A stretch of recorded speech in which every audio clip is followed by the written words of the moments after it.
Good morning मेरे प्यारे बच्चों। कैसे हो आप? भगवान के बारे में क्या सोचते हैं? आप उसे भगवान, ईश्वर, अल्लाह या गॉड जिस रूप में भी पुकारें, एक शक्ति हमेशा हमारे आसपास रहती है जो हमें जीवन जीने की शक्ति देती है और जीवन जीने की प्रेरणा भी देती है।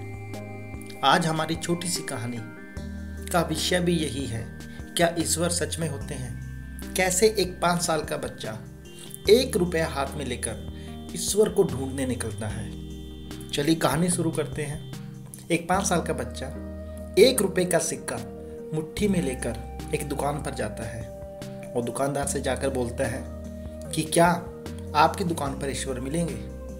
दुकानदार यह बात सुनकर सिक्का नीचे फेंक देता है और बच्चे को दुकान से बाहर निकाल देता है। बच्चा पास की दुकान में जाकर 1 रुपये का सिक्का लेकर चुपचाप खड़ा रहता है। दुकानदार बोलता है, ए लड़के, 1 रुपये में तुम क्या चाहते हो? लड़का कहता है, मुझे ईश्वर चाहिए। आपकी दुकान में है? दूसरे दुकानदार ने भी भगा दिया। ऐसे करते करते वो नादान बच्चा पता नहीं कितनी दुकानों में गया, कितनी दुकानों के चक्कर काटे, लेकिन किसी ने भी उसको ईश्वर नहीं दिया। लेकिन उसके बाद एक बूढ़े दुकानदार के पास पहुंचा। उस बूढ़े दुकानदार ने पूछा उस लड़के से, बेटा तुम्हें क्या चाहिए? लड़के ने कहा कि मुझे ईश्वर चाहिए, मुझे ईश्वर को खरीदना है। दुकानदार ने कहा, तुम ईश्वर को क्यों खरीदना चाहते हो? क्या करोगे ईश्वर लेकर? पहली बार एक दुकानदार के मुंह से यह प्रश्न सुनकर बच्चे के चेहरे पर आशा की किरण लहराई। लगता है इस दुकान में ईश्वर मिलेंगे।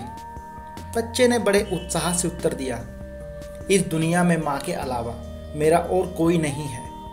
मेरी माँ दिन भर काम करके मेरे लिए खाना लाती है। मेरी माँ आज अस्पताल में है। डॉक्टर ने कहा कि अब सिर्फ ईश्वर ही तुम्हारी माँ को बचा सकते हैं। क्या आपके दुकान में ईश्वर मिलेंगे? दुकानदार ने कहा, हाँ मिलेंगे। कितने पैसे हैं तुम्हारे पास? लड़के ने कहा, सिर्फ 1 रुपया।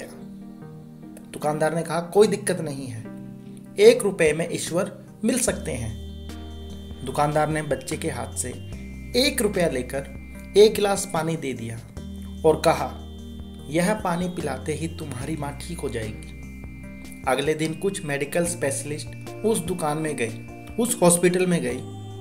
बच्चे की माँ का ऑपरेशन हुआ और बहुत ही जल्द वह ठीक हो गई। डिस्चार्ज के कागज पर अस्पताल का बिल देखकर उस महिला के होश उड़ गए। डॉक्टर ने उन्हें आश्वासन देकर कहा, टेंशन की कोई बात नहीं है। एक वृद्ध सज्जन ने आपके सारे बिल भर दिए हैं, आपका सारा बिल चुका दिया है और साथ में चिट्ठी भी लिखी है। महिला चिट्ठी खोलकर पढ़ने लगी। उसमें लिखा था, मुझे धन्यवाद देने की कोई आवश्यकता नहीं है। आपको तो स्वयं ईश्वर ने ही बचाया है, मैं तो सिर्फ एक जरिया हूं। यदि आप धन्यवाद ही देना चाहती हैं तो अपने उस अबोध बच्चे को दीजिए जो सिर्फ 1 रुपया लेकर ईश्वर को ढूंढने निकल पड़ा।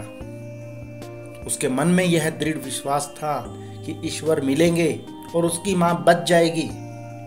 विश्वास इसी को कहते हैं। यदि मन में अटूट विश्वास हो तो ईश्वर किसी ना किसी रूप में मिल जाएंगे। धन्यवाद।